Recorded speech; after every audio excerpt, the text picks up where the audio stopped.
great thing.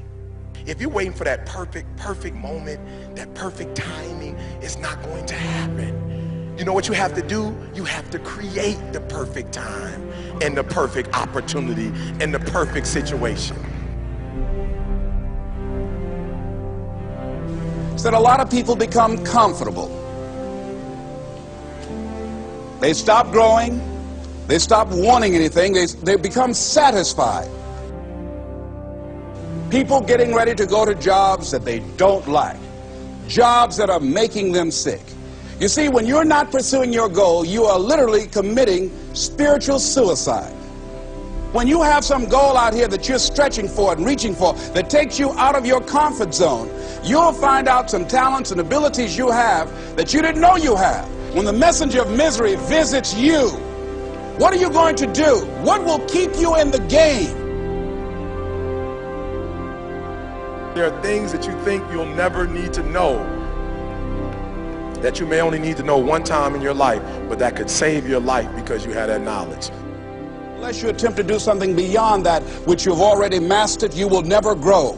What is it that you looked at some point in time and you decided that you couldn't do it, that you talked yourself out of it?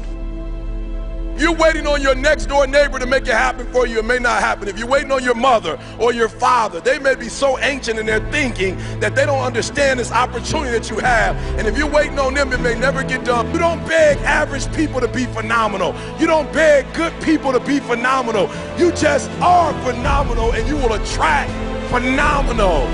What reason can you remember that you can call on, that you can reach on, that can make you get back up? Find that reason. If you're not where you are, if you're not where you want to be, if you don't have what you want to have, if you're not where you think you should be at this particular place, it has nothing to do with the system, but it has everything to do with the fact that you're not making the sacrifice. I want you to make that dream become a reality, because if you don't, you will be working for somebody else to make their dreams become a reality. Everybody is against you or don't believe in you no more. And let me tell you something, that's a lonely feeling. It's a lonely feeling, particularly people that you're doing it for. Most people take their greatness, take their ideas to the graveyard with them. Listen to me, if it was easy, everybody would do it. There are people right now who are working who don't want to work. There are people who hate their jobs, but they keep getting up to do it. The wealthiest place on the planet is the graveyard. Because in the graveyard we will find inventions that we never ever were exposed to. Ideas, dreams that never became reality.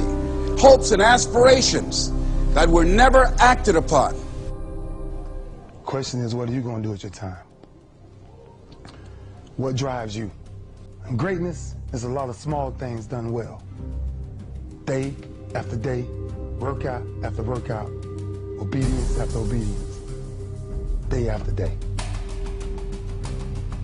When things don't work out for you, when things happen that you could not anticipate, what are the reasons that you can think of that can keep you strong?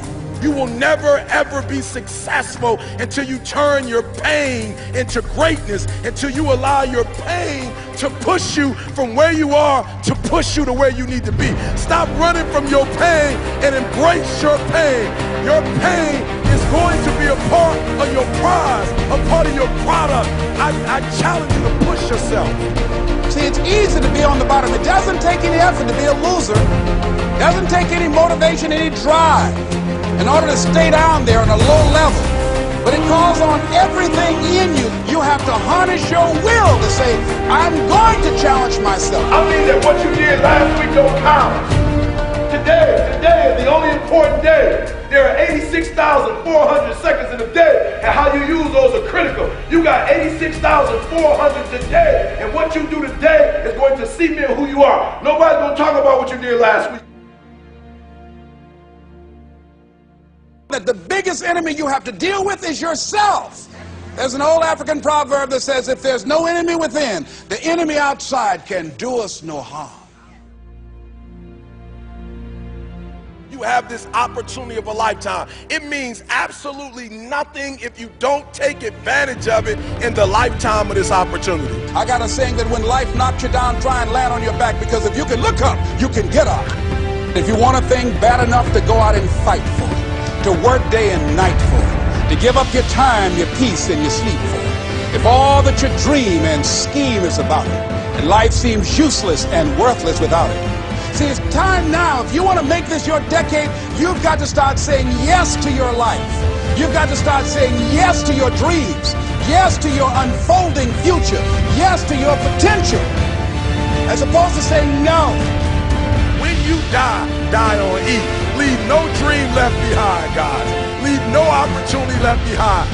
When you leave this earth, accomplish every single thing you can accomplish. Listen to me, you're going to be here one day, but you'll never get here if you give up, if you give in, if you quit. And finally, guys, you got to want to succeed as bad as you want to breathe.